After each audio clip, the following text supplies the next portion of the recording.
Hey, Bandit here. Welcome back to Microsoft Flight Simulator. And for today's flight, we're going to hop in the BlackSquare Analog King Air and do a little hop in New Zealand. We're here in the South Island in Nelson, and we're going to fly a short flight across the channel to the North Island up to Wellington. And yeah, should be a nice flight. The BlackSquare Analog King Air is basically a add-on you can purchase, which modifies the existing King Air and makes it a analog version of the airplane, and it adds quite a bit of functionality to the aircraft. So for today's flight, we're going to just take a look at the route here, and we're in Nelson. We're going to fly across the channel over to Wellington. And we're going to just use VOR navigation for this flight, although we're going to use a nav aid that I've never used before. I'll talk a little bit more about when we get inside, but it allows you to fly to fixes based off the VOR. So for the departure, we're going to do the Zulu 2 departure, and all that is climb runway heading to 700 feet, left turn intercept to 360 radial off the Nelson VOR. And 5,000 feet, you can turn on course. And what we're going to do there is when we hit about 5,000 feet right here, we're going to go direct to Bullocks.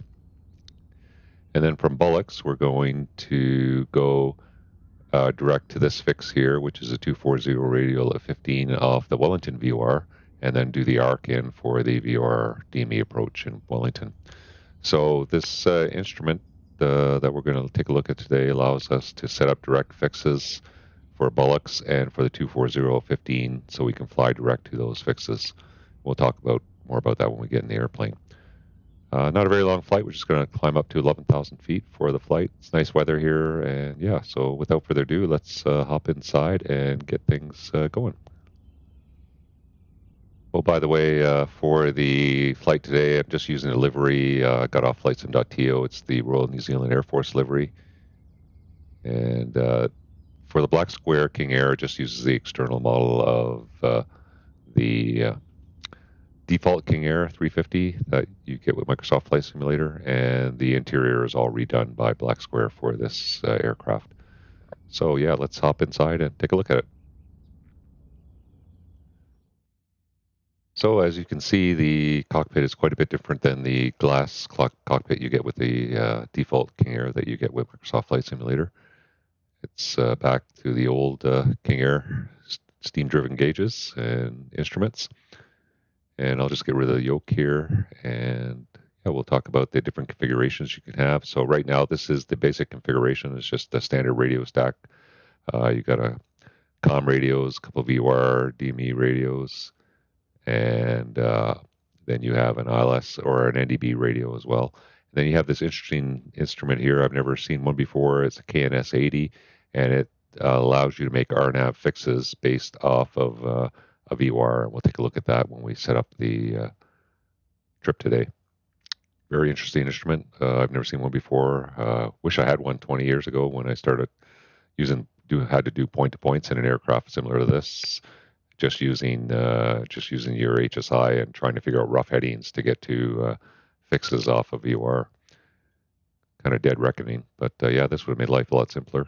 So yeah, we'll have a look at that today. And but you can have different configurations if you want. You can put in the standard Garmin GSN 530, and if you have the GTN 750 from either PSM or TDS, you can load in that configuration as well. And this is the radar here, and then you can also make a dual configuration, which allows you to have the GTN 750 and the GSN 530 as well, with the radar package as well. Anyway, we're going to go back to the basic package, but those are the different options you can have. For today's flight, I'm going to go through the entire checklist, and the checklist I'm using is just from flightsim.to, and it's a very in-depth checklist, covers everything, and you'll see how well this aircraft is modeled because all the checks are very accurate, and they're time-consuming. It'll take a little while to get through everything, but yeah, it's very realistic. Down to everything where circuit breakers work in this airplane. pop the circuit breaker. So when it says check the circuit breakers, you better check them. Like the landing gear relay circuit breaker here, check that. So yeah, it's very, very well modeled. The only thing that opens externally is the window on either side. The sound package is probably doesn't seem much different than the standard King Air, except for the switches and stuff like that. But the wipers work really well. If we had some rain, the wipers actually clear the window, which is kind of nice. So yeah, very nice update to the standard King Air. If you want to go back to old school, and then you can incorporate some modern GPS into it as well. But very nice airplane. So let's start off with the pre-flight checklist and go from there. Okay, the pre-flight checklist, parking brake is set, landing gear lever is down, trims, we'll just set those now. So 2 degrees, nose up for takeoff, and we set 0 and 0 on our aileron rudder trim.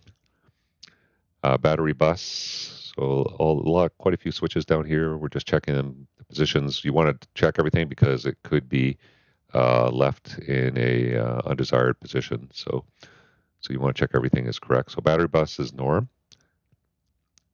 And external power, we're not going to use that today. So that is off. And avionics master is off. The auto ignition is off. AC inverters are off. Gen ties and bus sense are normal. So there's our gen ties are normal, bus sense is normal. Starters are off. They're both off down here. Auto feather is off. Exterior lights are all off for now. Ice protection all off as well. Windshield wipers are off. We just check that they're in the off position and they're parked. Okay, voltmeter, we're going to check we have enough volts for the start. So we come up here to the voltmeter, and you see right now it's 0 volts and there's no power in the aircraft, but you can check the battery voltage by just clicking over and holding the battery in the battery voltage position. And we have, it looks like about 25 volts, so min 23 volts is good. Check the other buses, make sure they're not energized. And external power is available, but we're not going to use it today. So that looks good. Now we'll turn the battery on. So we have a gang bar here to make sure they're all off. All the electrics can be shut off at the same time if you need to. Check that our gear lever's down. We got 3 green on the landing gear. Fuel quantity, check for the flight. We got about 50% fuel, and we do have some in the aux tank as well. More than enough for today's flight.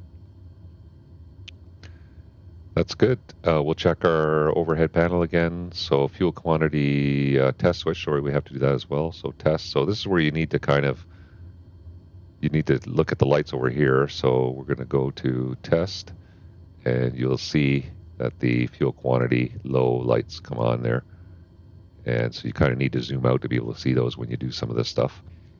And some of the other functions, when we get to them later, you kind of need to be zoomed out so you can hold the test switch and see the engine instruments and stuff like that. Okay, fuel quantity test is good. Now we're going to go back to our overhead panel, and we're going to check the voltmeters again.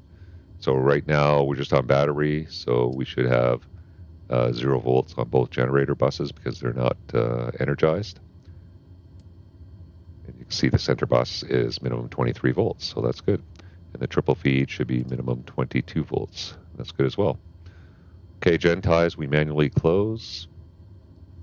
And you need to manually close the gen ties in order to get your instrument lights on. So if you're going to if you're at night, you want these lights on, you need to have that closed. Otherwise, you can put the switch on, but your lights won't light up.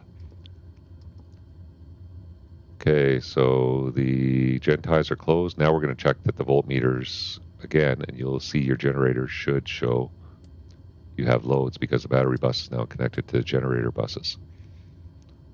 Okay, so that's good.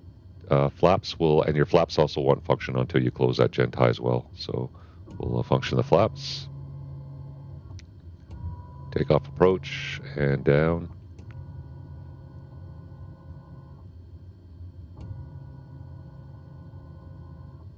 And that's good for the flaps. So that's all good. Now we can shut the battery off. So we'll close the gang bar there.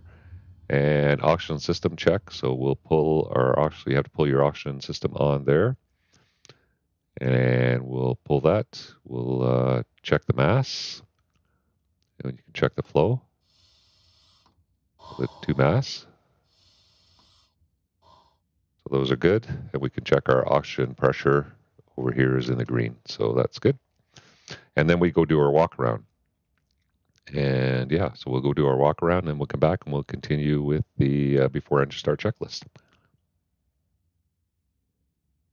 Okay, before engine start checklist, doors are closed, verify park and brake is still set, it's still set. Oxygen system pre-flight was complete, ELT, check that it is in the arm position. Fuel panel, so we need to zoom out so we can see our fuel panel switch. So standby pumps are off. So we're not doing the check here, we're just verifying the switches. So standby pumps are off, crossfeed is off, and aux transfer switches are auto. They're good.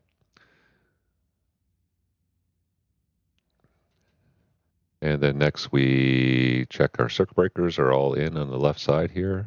They're all in. And battery bus verified still in the normal position.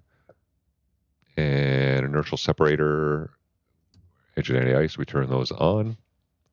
Verify the switches, operating switches are in the normal position. So they're both in the main position there. And that looks good. Landing gear lever circuit relay is in. That's in. Landing gear lever is down. Prop sync off. It's off. Cockpit cabin blower. So we don't need any external air. It's pretty nice here right now. So we don't need any extra heat. So that's all off. So we'll get the heater off. And cab temperature mode selector, we can turn that off. Cabin temp as desired. We'll leave it where it was set. I've been using it. It's been set for about 70 degrees. Bleed air valves, environmental off. So we can go to environmental off. Electric heat, we don't need. Right-hand circuit breakers, check that they're all in. And you can see if one was popped, it would just be highlighted in the red there. Pitot static system is in normal mode. And that's good. And yeah, so I think let me just double check the checklist here. It's quite an extensive checklist, so sometimes I get lost where I left off. Pitot static right side, normal and guard it. Yep. So then we come up to power levers are at idle. Prop levers full forward. Condition levers are cut off. Oxygen system is set. And battery, we can turn it on now. So we go to battery, on. Gen ties manually close.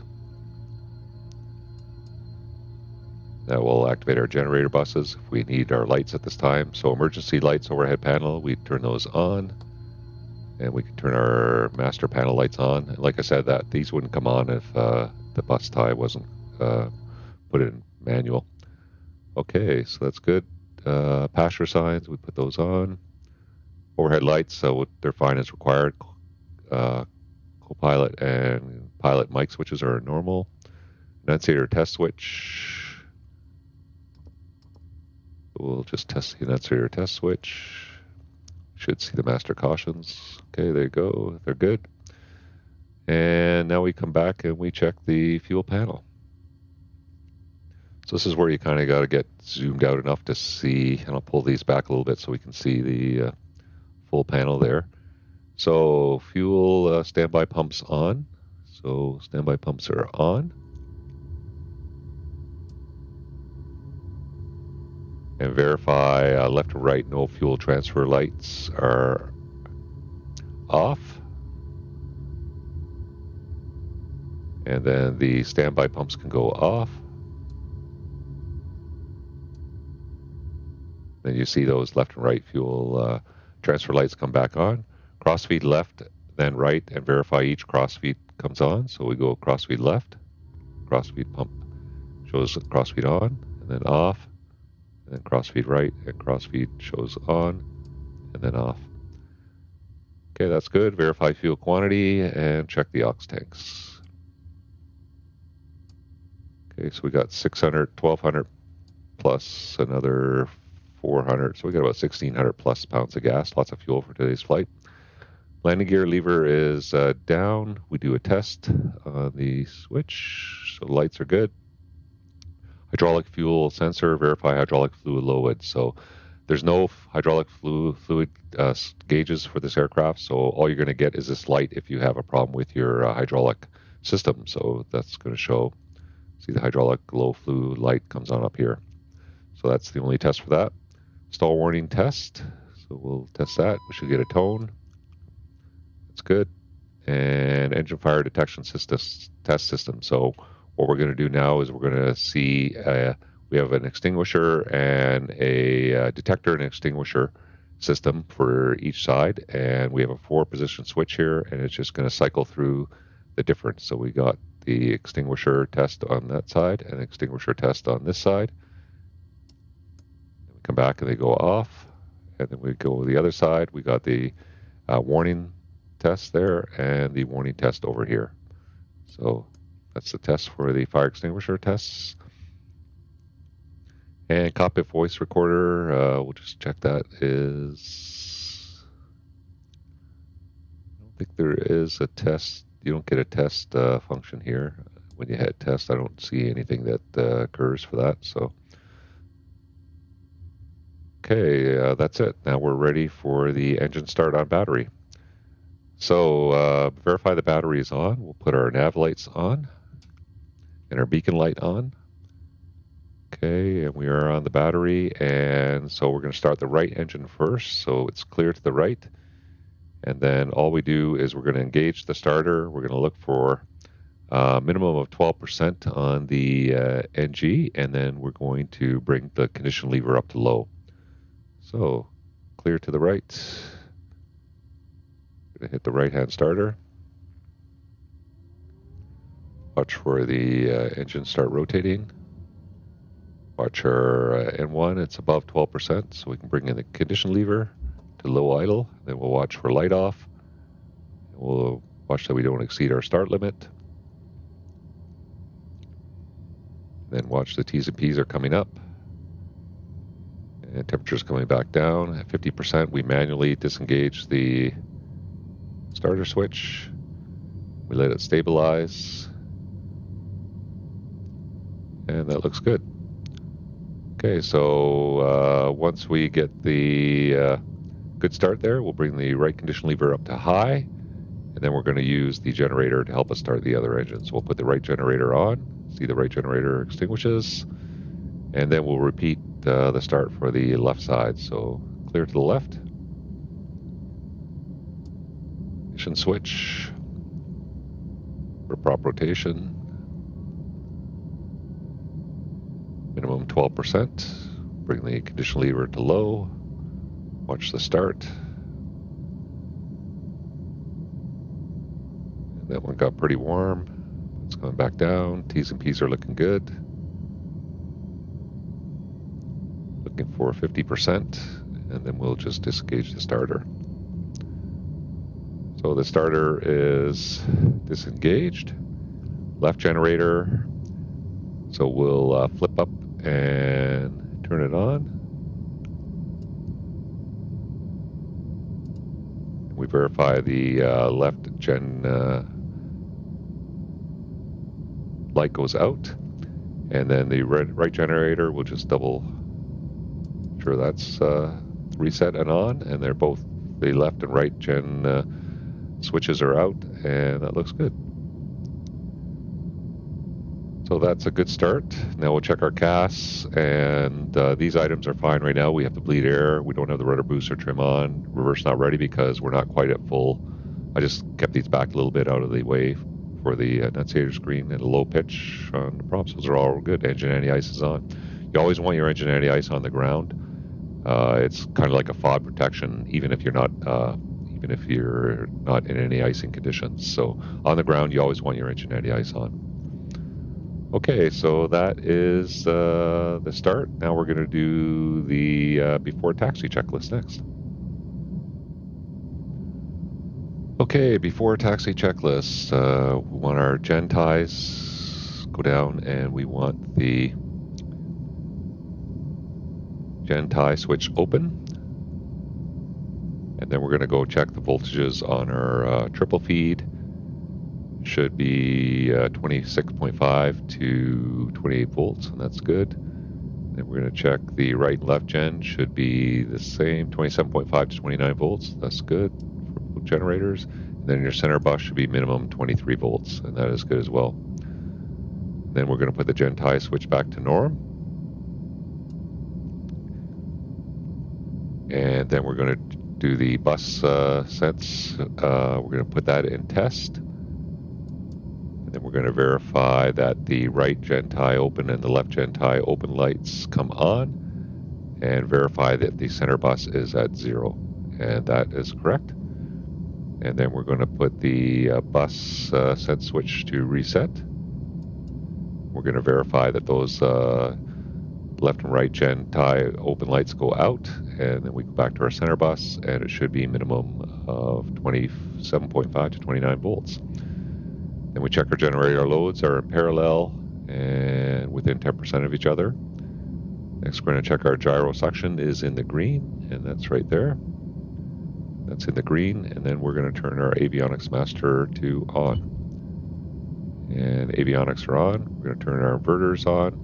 And right now, you see right now we have no AC volts there. So we turn our inverters on, get our AC power. And we go up and we check, we have 400, verify we have 400 hertz on our AC volts. Next is the compasses are both in gyro slaving. That's good. And then we're going to turn our prop sync on. And I'm going to bring this other engine back to low idle right now. We don't need it at high anymore. Both generators are running. Okay, prop sync is on. Then we're going to turn on our rudder boost and our electric trim. Now we're going to put on our environmentals. So our cockpit blower, we'll start off with the cabin blower, and we can leave that off right now. We don't need anything right now. You can look at the temperature, and it's 59 degrees, so it's not too cold. And we're going to put our cabin tent mode into auto. That's good. And then we're going to open our environmental bleed valves, and we'll turn them on. And we'll check our pneumatic pressure is good. It's in the green. That's right here. Okay, electric heat we don't need. Ice protection we don't need. Engine anti-ice, we're going to verify that it's on and on mains. So you can see it's on and on mains. And weather radar, we don't need that on right now. So we can put that in, it's on, but we can actually put it in standby. Navcom ADF radios, we'll set those. So let's set up our nav aids. So the Nelson VOR is 113.1.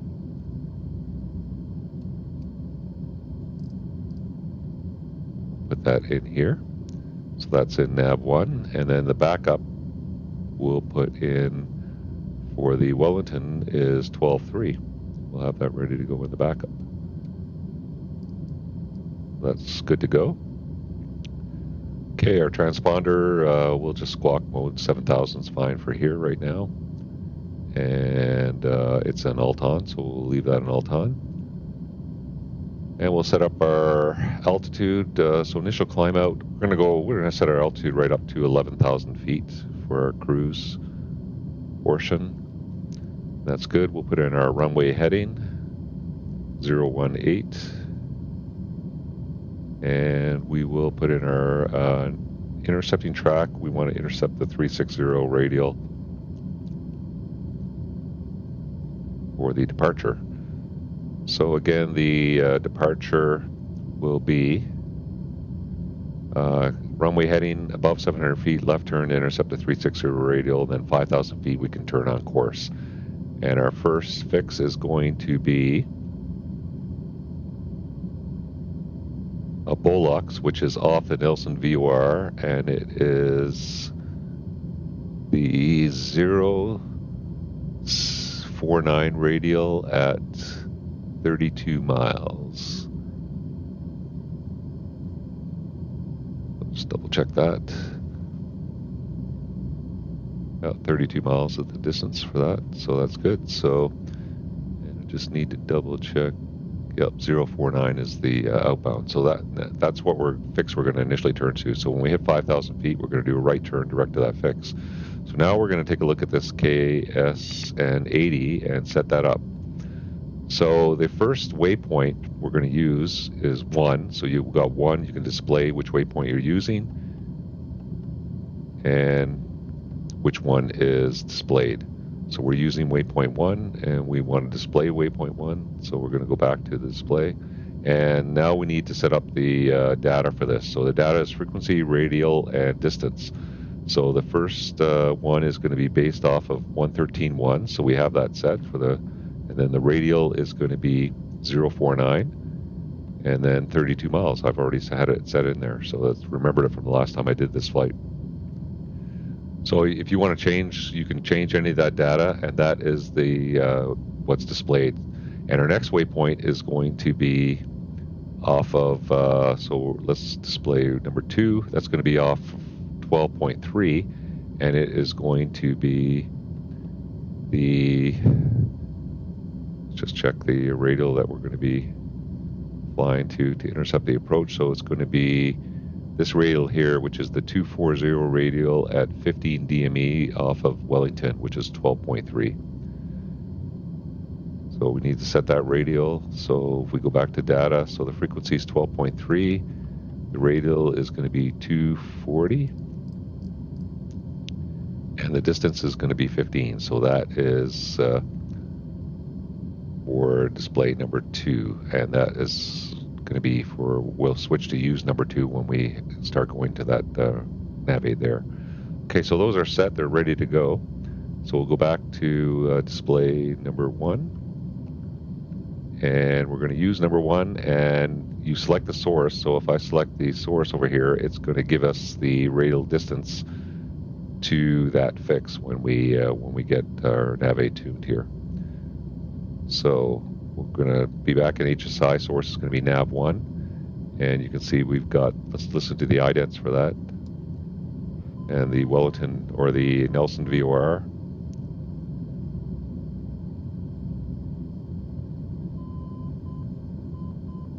So those are good. Idents are good for nav1. That is ready to go. So we got all our nav aids set. HSI source is set, so we're nav1 to fly the radial outbound, and then we'll switch over to RNAV for this once we get airborne. Autopilot, we have our altitude set, so that's good, and our heading set. Flight instruments checked, they're all set. Altimeter is set, so let's get the ATIS here and get the our QNH. So 129.1.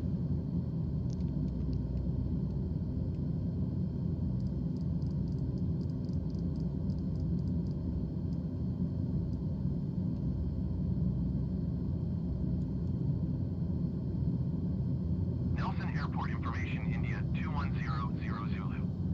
Wind calm. Visibility 6. Sky condition, few clouds at 2,600 feet, ceiling 4,900 feet overcast. Temperature 17. Dew point 10. Altimeter tree 0.10. Visual runway 2 and visual runway 2 left in use. Landing and departing runway 20 and runway 20 right. VFR aircraft say direction of flight. All aircraft red back hold short. Okay, that's good. They usually use millibars here, but for some reason Microsoft Flight Simulator always gives you the altimeter in inches of mercury, so we'll use that. 3010 set. Runway 2 is the active. We're doing the departure for runway 2, so we're all good. Okay, next you're going to have to set your altimeter over here as well.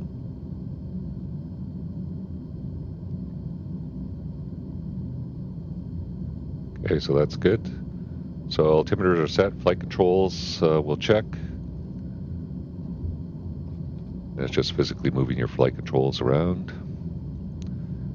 Flaps are up, annunciator cast check. So right now all we have, external power is still available, but we're not using it. Auto feather is off, reverse not ready. So as soon as I put those up, that should go away. We have our engine anti-ices, and we just have air conditioning on low, and prop pitch is low. That's good. That's because we haven't powered up yet, so those will go out when we take off. Okay, so that's good. CAS is good. ATC, we're not going to talk to ATC today. Transponder is set, nav lights are on, and we'll get our taxi light on, and we're ready to taxi. So low is, if you're in low, you're going to maybe have to add a little bit of power if you're in low power here for your condition levers. If you go to high, you're probably not going to need to add any power to taxi. So we'll release the parking brake. Parking brake is released. Oh, we still don't need to add any power.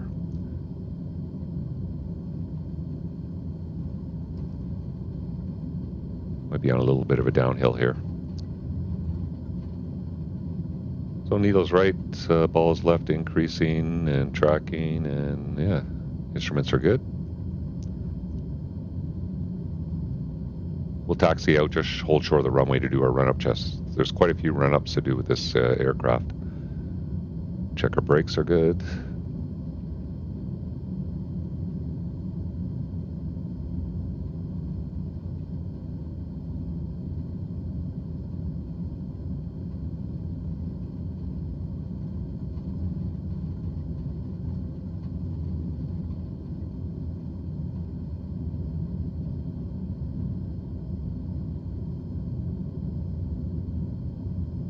Once we get down to the end of the runway, we'll just hold short and do our run-up checks. There's quite a few run-up checks to do, so we'll have a look at those.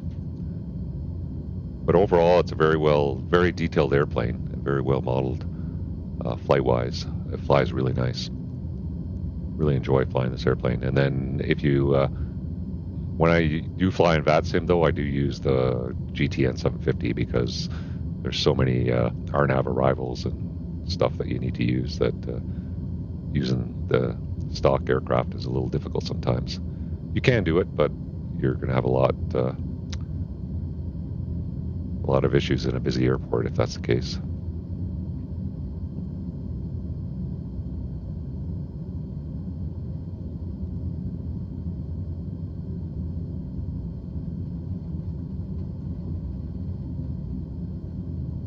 Okay, we'll just hold short of the runway here, and we'll just do our run-up checks here. There's no wind. See the windsock is pretty limp straight ahead there. So this is holding short of runway 2. Okay, we'll set our parking brake, and we'll go through our run-up checks. Okay, so in the checklist I'm using here, I continue on. You can see it's quite a lot of run-up checks to go through. It's quite an extensive checklist overall. It says run-up checks optional, and I haven't been doing these if I'm flying the plane on VATSIM or something like that. But we'll run through them today just to show you how well the airplane's modeled. So parking brake, pressurization, do that one first. So pressurization, bleed valves are open, so both bleed valves are open. Set the cabin altitude 1,000 feet below field elevation, so basically it's taking it all the way down to the cabin altitude controller, all the way down to minus 1,000 is as low as you can go for the elevation. It's pretty slow doing this.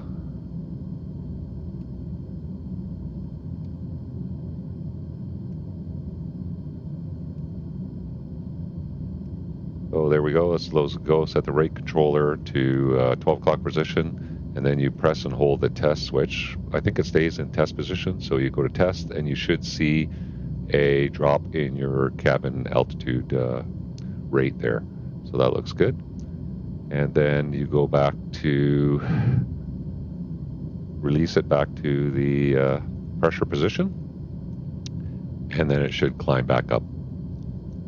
So that's good. That's the cabin pressure test. And then you basically set the cruise altitude in the controller here. And so I'm just going to put our landing altitude 500 feet. So we're going to be below, it's going to keep the cabin pressurized. This is really as low as you could set it for. I set 500 feet above our landing elevation, which is Wellington sea level. So I set that. Double check our trim is set for 2 degrees up. Okay, next we're going to test the autopilot. So the autopilot is, turn it on. Hold on, why didn't the autopilot come on here? Autopilot and yaw damper tests, autopilot master on. Oh, right here, yeah, autopilot master on, yaw damper comes on. Okay, and then we're going to verify that the yoke does the disconnect. So there's the autopilot disconnect, and that the autopilot disconnects. And then we're just going to check that the yaw damper can be engaged separately. Okay, so that's it for the autopilot test. Okay, electric trim check, we'll check that as well. So we'll just check that our electric trim switches can move the trim both directions. That's good. Otherwise, I'll leave the yoke because I have everything else set up on my joystick for that. Okay, so that's the autopilot test is good. Electric trim is tested. Governor test. So now we're going to go through the governor test. This is one of the ones where you kind of have to hold you got the governor test switch here. So governor test is right here. You kind of have to hold that and be able to see the engine instruments at the same time. So propeller levers full forward. They're full forward. Prop test switch hold to governor. Prop levers move forward and verify that the RPM does not rise above 1610, and then bring it back to idle and release the switch. So here's we're going to be looking for our prop RPM, and the green goes right up to about 15, 16, 17, 18, 1900 RPM. So you're going to check that the governor will hold it at 1610 when you're doing this test. So you hold the test, and then you bring your power levers forward, and you'll see the prop levers come up, but they should not rise above 1610. You'll see them bounce around there, and there they go. So you check that they're both holding there, and then you bring it back. Then you release the test switch. So the governor test switch is good. Next, we're going to do the auto feather test switch. Auto feather switch, put it in test mode, and I believe this one will stay in test when we put it down. You don't have to hold it down. Okay, next we're going to set the prop levers up to 22% torque. We'll advance the power levers till we get to 22% torque on both engines. And 22% torque, and you see both auto feather lights are on. And so we verified both lights are on the left and right engine. And then we're going to reduce each power lever individually. And at 17% torque, the auto opposite one should go out. So if I do the right engine at 17%, this should go out. And then at 10% torque, the other one should extinguish, and then you should see the prop feather. So we'll bring it down. Number 2 first. 17, the light goes out. And then 10, the other light goes out, and the prop feathers. And now we bring it back up, and then we repeat with the other engine. So we let it stabilize at 22% again.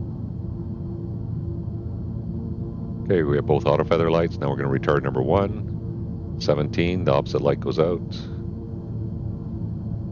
And at 10%, here we go, when we have feather. And we bring it back up.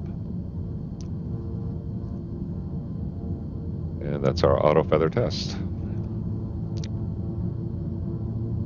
And then we bring both power levers back to idle. And then we take it out of the test position. So that's the auto feather test, and now we're going to do a manual test.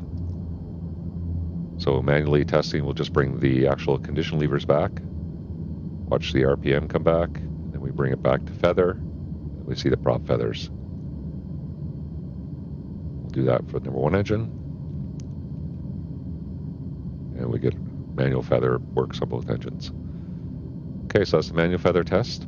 Next, we're going to do the vacuum and pneumatic test. So up here we have the both bleeds are on right now. And we're going to turn off the left bleed, and we should see that the pneumatic pressure stays up, because the right bleed is enough to keep both sides pressurized. And then we're going to shut off the right bleed. And then we see now the master caution, and we got the 2 bleed air lights, and we get 0 pressure. And then we turn them on in the opposite direction, and then we see the pressure now goes out, and then we come back to normal pressure. So both bleeds are working properly. And then we're going to do the engine anti-ice test. So we have our engine anti-ice lights. I'll bring these back so we see our 2 engine anti-ice lights are showing on. And we're in main, and we're going to shut them off. And the actuators shut them off. And then we're going to go to the standby actuators. And then we're going to turn them back on. And the standby actuators should now control them to turn them back on. There, they're back on. We go back to main, and there, that checks our engine anti-ice test. Windshield anti-ice, we just turn them both on normal, and actually to high to see a bump in the load. And you should see a bump in the load up here. So it's kind of hard to do it and see it, but because it's very subtle. So let's just see if we can note what they're at there. So it's just above 37 maybe. So we turn them off. And you can see, yeah, it's very subtle. You just see a minor bump. It's very hard to see. Anyway, I'll put them both in normal. So that's our windshield anti-ice test. Prop de-ice check, all you're going to do for that is turn on your prop de-ice, and you're going to see a load on the prop de-ice amps over here. So that's all our prop de-ice done. So that's all our anti-ice checks for today. We're not going to check the surface anti-ice. We're not going to need that. The last one we're going to do is the auto ignition test. And so come down here, and we'll put the power levers are at idle. We're going to put both auto ignition switches to arm. So that are the auto ignition switches up here, both going to be in arm. And we verify the left and right auto ignition lights are illuminated. Power levers are going to advance slowly, and at 17% torque, those should go out. So as the power comes up, these 2 lights should go out at 17%. And there they go. So that's our auto ignition test. And then we bring it back to idle, and you see the 2 lights come back on. Okay, so that's our run-up checks. So we'll put these back. We'll leave those back on arm for the flight there. So now we're into the before takeoff checklist. Flight instruments are checked and set. Fuel quantity is checked.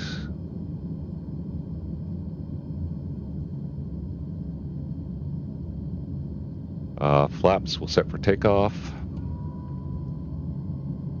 Auto feather will arm the auto throttle, and we verify the light is extinguished.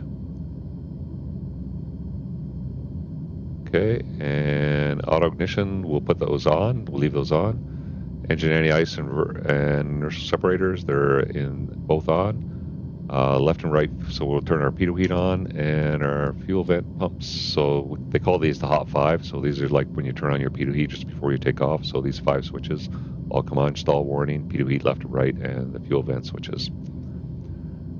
Okay, they're all on. And remaining ice protection, we don't need anything else. Electric heat is not required.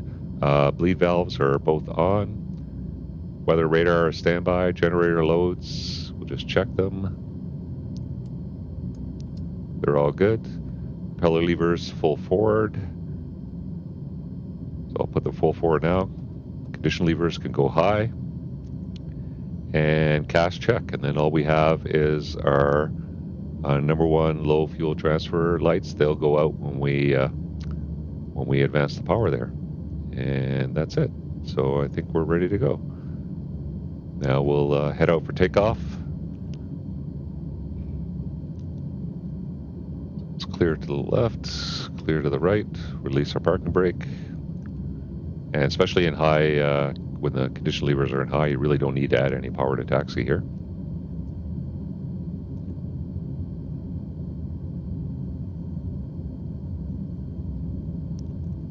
So the takeoff speeds, we're going to look for setting about 90% torque, or full power up to 90% torque for the takeoff.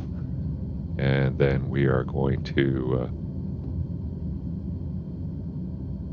look for our rotation speed with the flaps. It's going to be, V1 is going to be about 95 knots, and then rotation speed will be about 100 knots. So we're on the brakes. We got our landing light on, strobe light on, taxi light off. And we're clear for takeoff. We're going to climb runway heading to 700 feet, left turn, intercept the 360 radial up to 5,000 feet. Okay, we're holding ready to go. We're holding on the brakes. Just start bringing the power up. We'll just check that our CAS is good. Lights go out. Just holding on the brakes. Now with the engine ice on, you might not get 100% or 90% torque. So you just take it up to full power, just making sure the rest of your T's and P's are in the green. And that looks good. So we got about 85% torque, but it'll increase as we start rolling. So you want to keep an eye on that torque as we start rolling. So we'll brake release. And yeah, torque's coming up a little bit. Just keep an eye on it. Airspeed's alive. T's and P's are looking good. And we're going to rotate at about 105 knots. There's V1, rotate. Positive rate, gears up. Speed's about 125, flaps up. And then we'll target for 160 for the climb. We're climbing up to 700 feet. So above 400 feet, autopilot, yaw damper on. Flight level change, which will target 160, and then we'll go heading select. And above 700 feet, we can make our left turn to intercept our track outbound. So gear is up, indicating up, flaps are up. Bring our RPM back to about 1600 for the climb. T's and P's are all good. Torque is just crouching on 100. I'm going to bring it back a little bit more there. Climbing good. There's our course coming in. So we'll select nav. And then that'll intercept the 360 and track that outbound up to 5,000 feet. Okay, check our CAS looks good. T's and P's are good. Torque is good. Making that intercept, continuing the climb. So when I selected the flight level change on my Class Echo device, it engages climb mode here, and you can just do that by selecting this button. And climb mode targets 160 knots initially, up to 10,000, then I believe 140 from 10 to 20, then 130 above that, and then above 125, 120 until you get to your cruise altitude. So that's the climb schedule for this aircraft, and you just can do that by just engaging climb, and I just have a button set up for that. So climb looks good, post takeoff check is good, and we're waiting for 5,000 feet, and then what we're going to do is we're going to change our nav source to our nav here, and then we're going to center up our track. We got our first waypoint ready to go. So that looks good. So I'll change my nav source, and then we'll center about 5,000 feet. We'll center up the course, and then we'll turn to intercept that. Now you can't track this. You have to use heading to track this. So I'll select heading select, and then we'll just turn and we'll track that on a heading because nav doesn't harm for the tracking the RNAV track here. So you can see we got 28 miles to go, time to go about 11 minutes. And I'll just center that up as we're coming onto it here. That looks good, and we'll just fly the heading. And the winds are a little bit out of the, I think they're out of the north here by about 5 knots, so not too bad. So that looks pretty good. I'll probably just adjust my heading a little bit left so we stay on this track. So we're continuing the climb. Let's do our climb check.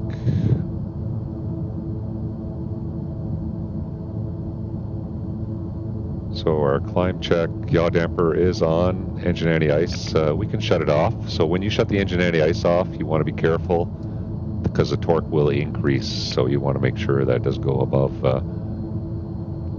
want to keep it at 90% roughly here. So that's good. So we'll just keep an eye on that. Just bring it back a little bit.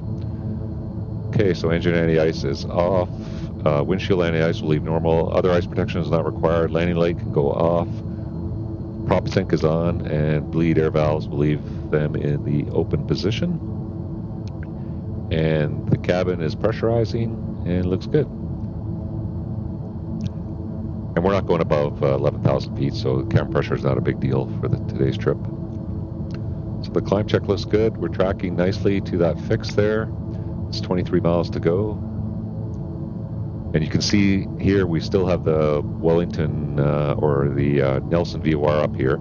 And so you can see it's pointing in that direction. It's 10 miles away. And I'll just show you on the little nav map chart here how it looks for our tracking. So we made our right turn and we're tracking on that RNAV fix to Bullocks, and you can see it right there.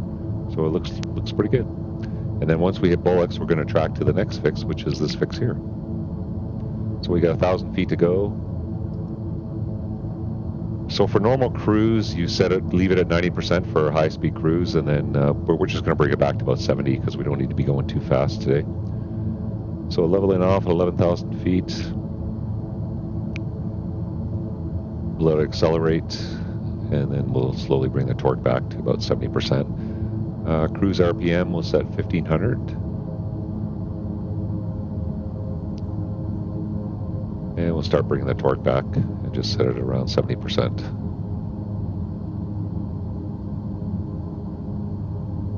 That looks good. We're tracking nicely. We got 20 miles to go to that fix.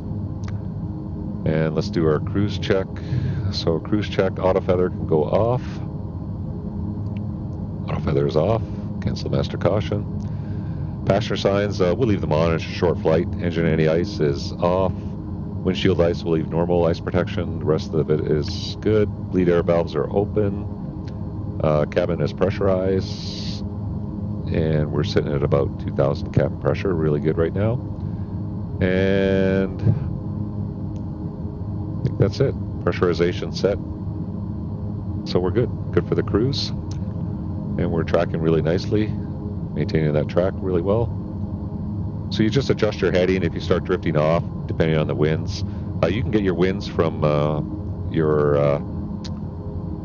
when you do your sim brief here, you can see the winds. You can select winds and see them. You can select them at different altitudes. So we're at 10,000 feet. And you can see the winds are kind of out of we're heading out, so kind of a tailwind, a little bit from the right. And they come out of the north at 5,000 feet here. But they're light, they're like 10 knots or less. So I'll adjust my heading a little bit to the right, just to show you how well we're tracking to that point. Just bring it up on the Navigraph chart, so we're tracking there nicely.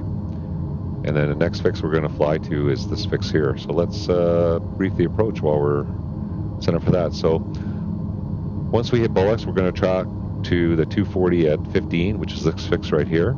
And then we're going to pick up the arc, and then we're going to go back to the nav source for the arc. We're going to fly the arc, and ideally you want to fly it plus or minus half a mile. So we'll talk about that once we get a bit closer, and then so within 25 miles of the VOR, we can descend down to 4,800 feet. Once we're established on the arc, down to 3,000 feet. And then the approach is going to be based off the VOR, so we're going to have to switch to 112.3. Upon approach course is 353. We'll dial that in. The FAF, we're going to be doing descents, so we're not going to worry about the FAF crossing altitude. Minimums are 580 feet, and that's 560 feet on our RAD-alt. Runway elevation is 24 feet. Missed approach, track 353 to the Wellington VOR, then track 347 from there to 3,000 feet. So that's the approach we're going to be doing. So that looks good. Adjust our heading a little bit to the right. Got 8 miles to go, and then we'll switch over to our next source there. So we can switch the next VOR there. And let's get some ATIS for Wellington while we're here. 126.9.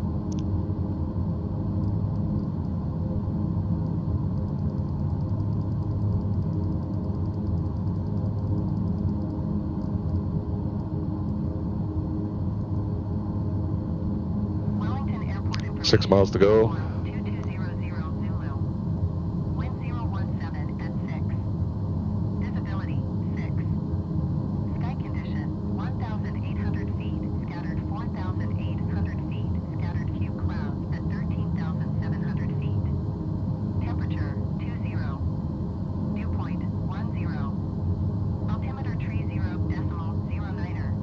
we'll set that now. Runway tree 4 in use. Landing and departing runway tree 4. So they're using 34. Aircraft, see direction of. So 3009 is set. They're using runway 34, and we'll yeah, so we'll stick with that. So again, let's look at our, just coming into the fix nicely here, and then we're going to make a little bit of right turn. So we'll select our next waypoint number 2, and then we'll make a right turn, center up the course bar, and track into that. So this is a really handy little instrument. This was obviously before GPS was invented, so this would have been nice to have. I've never seen an instrument like this before. We used to do point-to-point, so like basically I'd fly a point-to-point using the HSI. I use the tail of the needle and the DME, figure out where I am, figure out where I want to go, and then fly a rough heading to get there. Okay, so let's select our next, we're there, so let's select our next use waypoint number 2. Play number 2, use number 2, and we'll center up the track bar.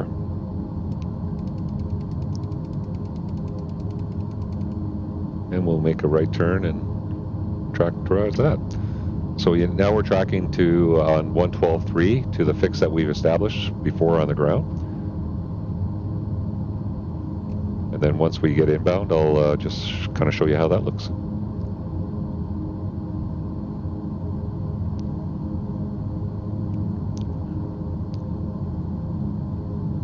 Okay, so we're tracking pretty good. I'll got a little bit of an intercept on there.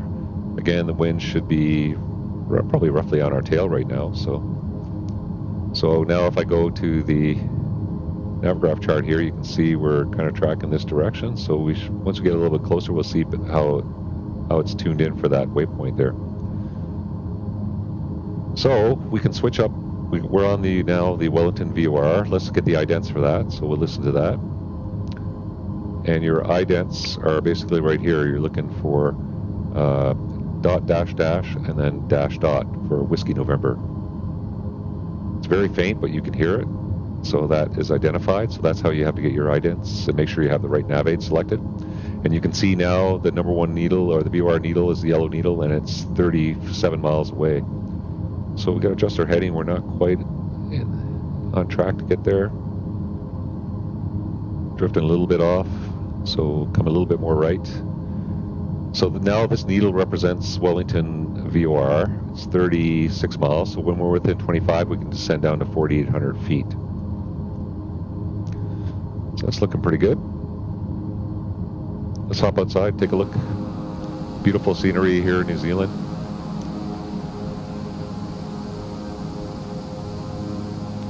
Later this month, they're coming out with a New Zealand World Update. So there's lots of great freeware airports. I'm using a payware airport for Nelson, which is my NZA simulations, and they also make some really nice freeware airports. I have a freeware airport for Wellington, and it's unavailable on flightsim.to, so really nice place to fly, New Zealand. Looking forward to the next World Update coming out. So we're getting back on our track here. Looks pretty good. Just adjust my heading slightly. Got 19 miles to go, 7 miles till we can descend. So let's do our descent checklist then. Pressurization set, so we want field elevation plus 1,000 feet. So we'll set that. Sea level, so there, that's good. Bleed valves are open, and they're both open. Cam pressure is good. We don't need any heat or anything right now. That's good. Cabin signs, we left them on. Fuel balance, we'll check. And our fuel is looking good. We burned off most of the aux fuel, still burning that off a little bit, so that looks good. Engine anti-ice, might as well turn that on now. We're going to need it when we land because you want it on the ground. We're not anticipating any icing in cloud or anything, so but we will turn it on. And it will cause your power to drop here a little bit, so just readjust your power if you need to. So engine anti-ice is on. Windshield anti-ice will leave it normal, and that looks good. So no other ice protection. Put our landing light on now. And there we go. Left engine anti-ice is on. We'll readjust our power back up. We're good to go. So the descent checklist is good. We can start our descent in a few minutes here. Just readjust our heading. And let's see how it looks on our tracking right now. So just bring it in here, and you can see, yeah, we're tracking very nicely to this waypoint here. So what I'm going to do when I'm about a mile back, I'll make a right-hand turn to intercept the arc, and then I'll take it back to our nav sources of NAV1. Okay, so we're within 25 miles. Let's select 4,800 feet.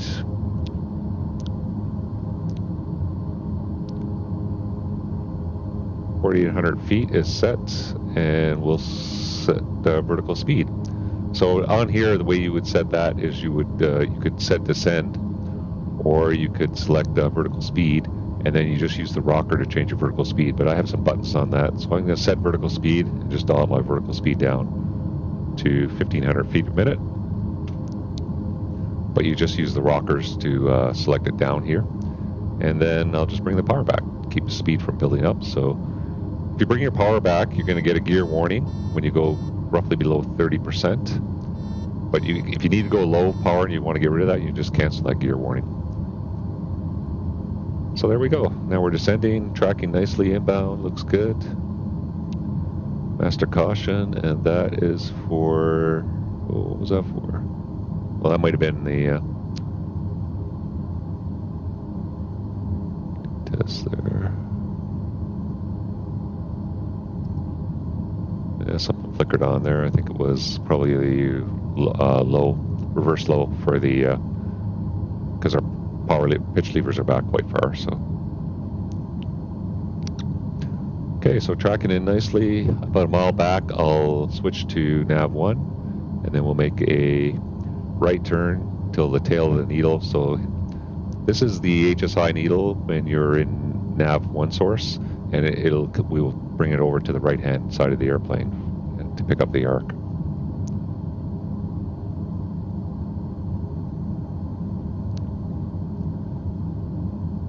Once on the arc, we can go down to 3,000 feet would be our next altitude. So we're tracking pretty good. Just gonna adjust my heading slightly there. And you can see now, as we're closer, you can see it's tracking right to that waypoint really nicely. So this would have been a nice instrument to have 20 years ago before the advent GPS. I'm surprised I've never seen one before. Must have been a pretty rare commodity in the aviation world. So about a mile back, I'll switch the nav source. So we're coming up to that fix. So I'll go back to the nav source now 1, and then I'll make a right-hand turn to get on the 15 DME arc. So you see we're on the Wellington VOR nav source, so our DME matches up there, and we want to bring it around to the needles on the right wing, and we want to be 15 plus or minus 5 is the ideal arc. So it looks good. Keep coming right. Don't want to go really any more inside. I'll bring it right to the wing of the airplane. And then when your needle is above the wing of the airplane, it means you're flying away. So you basically pretend that you're on the tail of the needle, so you're flying away from the station, so your DME should increase. So as soon as it goes to just over 15, then I'll turn left again to bring it back below, and then it'll go inside, and then we'll maintain that arc there. So that looks pretty good. So let's put our final approach course in now, which is 353. So that's our course. So we're going to fly this arc around till we intercept that needle. And now we're on the arc, so I'll just show you on the approach here. So you can see we're on the arc here, and we can descend down to 3,000 feet as our next altitude. So let's put that in our altitude selector window, 3,000 feet. We'll just keep that descent going, vertical speed. Okay, so the DME is increasing, so I'm going to want to increase that, or make that turn now. I don't want it to increase too much more. So I'm making a left turn now to keep the tail on the right wing, but I want it to come down just slightly below. And then once it's below, will it fly on the inside of the arc, and the DME should decrease. So I'll just keep that heading coming around. So now we're flying inside, and we'll just let it go a little bit less than 14, and then it should start to increase again. So it's looking pretty good. So the descent checklist is complete. Once we're established inbound, then we'll talk about our next altitude to go to, but right now it's 3,000 feet. Altimeter will set, 3009 is good. So now we're 15, and we're just coming up to the very right wing of the needle, or the tail of the needle is just coming up to the right wing, so it should start increasing from 15, and then we'll just keep turning left, going just inside the arc and just a little bit outside the arc, maintaining that plus or minus 5. There's 1,000 feet to go. Start thinking about bringing our power in a little bit so we don't slow down too much. And you got to remember the winds are coming up from this direction, so it's going to be pushing us out a little bit too.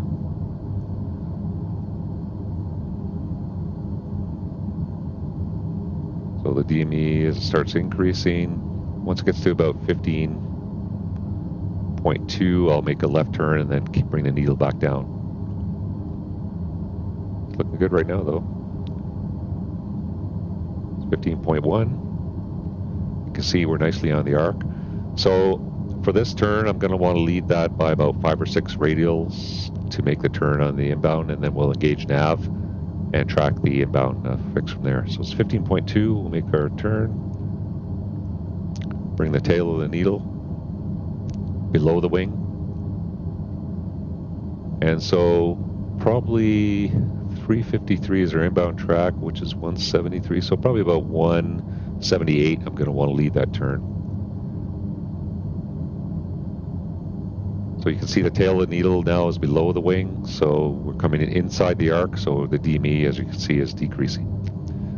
So once the tail of the needle gets to about 1, so that's 190, once it gets to about 178, 179, I'm going to make that turn on the final and engage nav mode. Speed is good.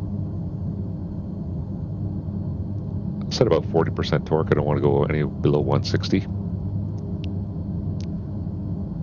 So that's looking good. We're just inside. The arc is looking pretty good.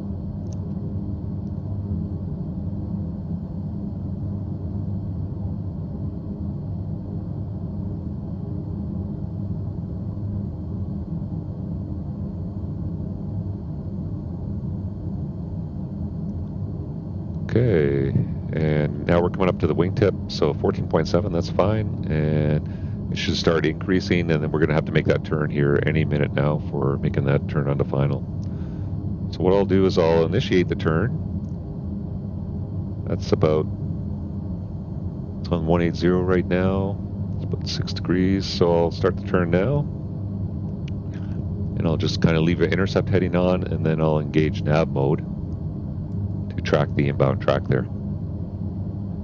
And then once we're established inbound, our next altitude that we can descend to is 2,400 feet. So we look at the chart. Once we're inbound from 15 miles, we can go down to 2,400 feet. So we'll set 2,400 feet in our altitude window. Vertical speed, I'll just do about 800 feet per minute. And we don't want to speed up too much, so we'll check our... We can put the approach flap down at 202 knots, so I'll put approach flap down. And you can see now we're tracking the nav inbound. So I'll just put my heading on the inbound track. And we have to maintain 2,400 till 8 DME. And the airport should be just up here somewhere. Let me double check. Yeah, it's just right in there. That's the airport right there. Coming up to 2,400 feet. Get ready to add some power. Once we're inside 8, our next altitude we can descend to is 700 feet. And then from there we'll just transition visually for the rest of the approach.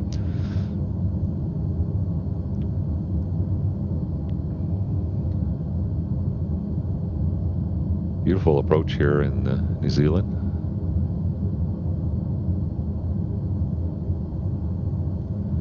Speed's come back a little bit, just going to keep the power up. Now we got that flap out, we got a bit of extra drag. Okay, looking for 8 miles. Our next altitude will be 700 feet. And then we'll get our gear down and we'll do our pre-landing check after that.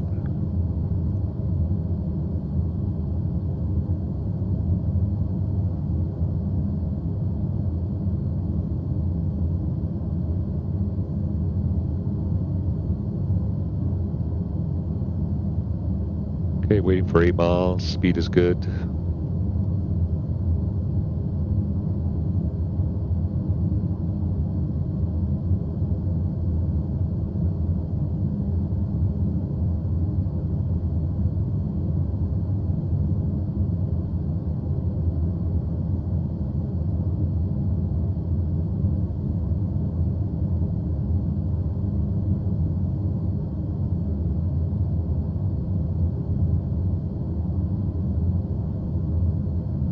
Okay, I'm going to put the auto feather on, arm.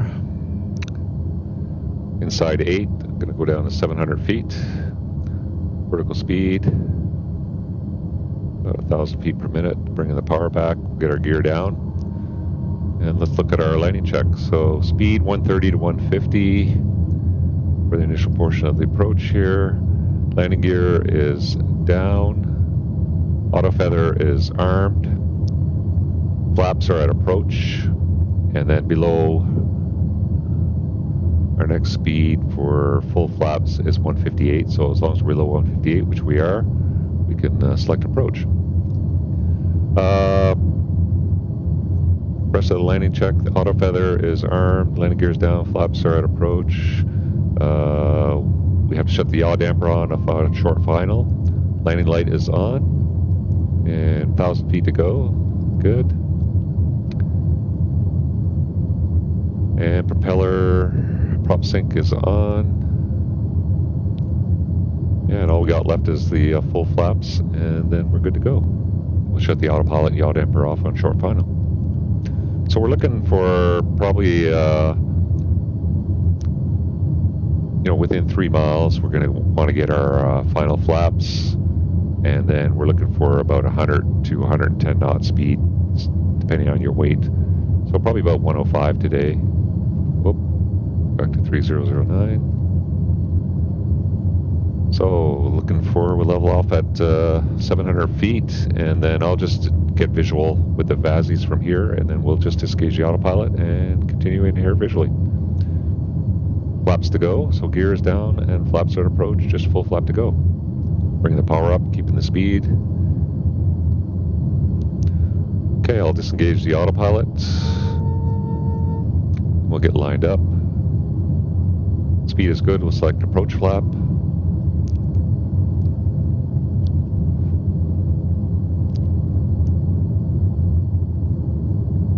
Bring our props full forward. Check our cast, everything's good except for the engine anti-ice there. That was the reverse not ready when I brought the prop levers back. There's the altitude alert. We'll put our missed approach altitude of 3,000 feet in there in case we need it. Just looking for the 2 whites. Speed is good.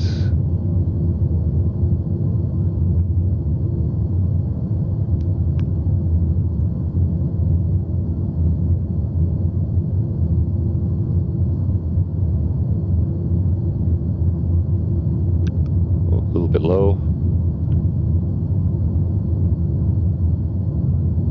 A little bit fast.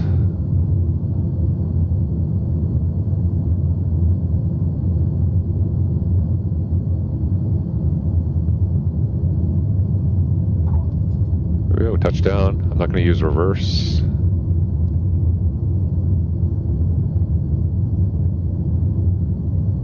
Checking the brakes are good. We'll come to a stop and we'll exit to the right here.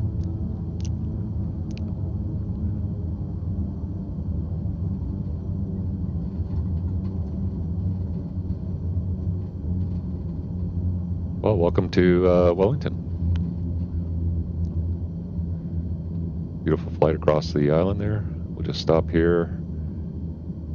We'll set our parking brake and we'll do our post-landing check.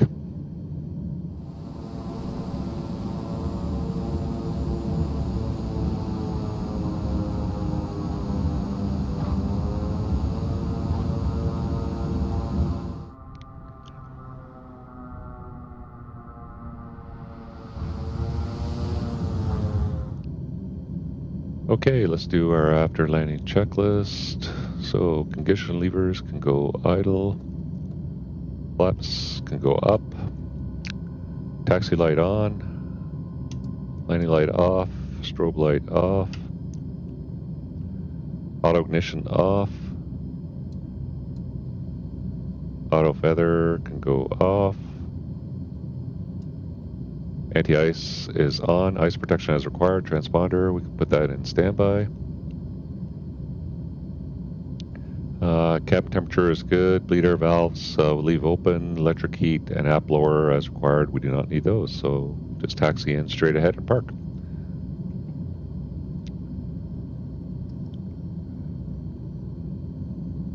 And here you do need a bit of power to get going, low idle.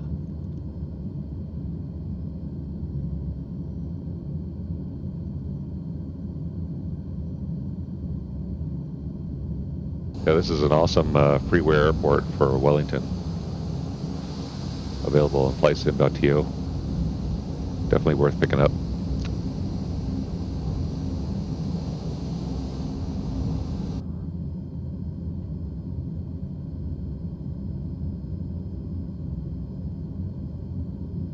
But we'll just taxi straight ahead to this first gate and then shut her down.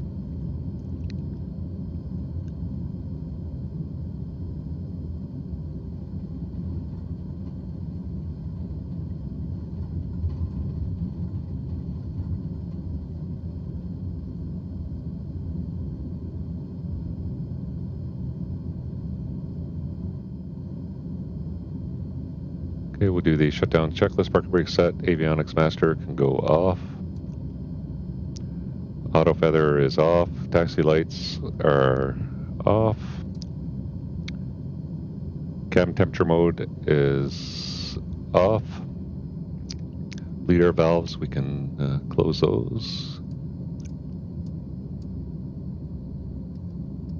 Condition levers idle, and you have to leave it at idle for 1 minute, and we've already been at idle for a minute, so it'll just be condition levers cut off. And then prop levers can go to feather. Just watch the props wind down. Okay, then we can go to our lights off, emergency exit lights off, passenger signs off, inverters off. And props are stopped. You can open this window. You can't open any doors with this modification, but and then you just hit your electric gang bar here, and that shuts off all your electrics. So that's our flight today in the King Air. Anyway, I hope you enjoyed today's flight. It was cool taking a look at this airplane. I think it's a really good add-on. It's kind of moderately pricey. I think it was about $40 US, but definitely makes the King Air a really nice airplane to fly. And like I said, you get lots of options. You can use the GSN 530 or the GTN 750. I've done a few VATSIM flights on it, and it's a great airplane for that as well.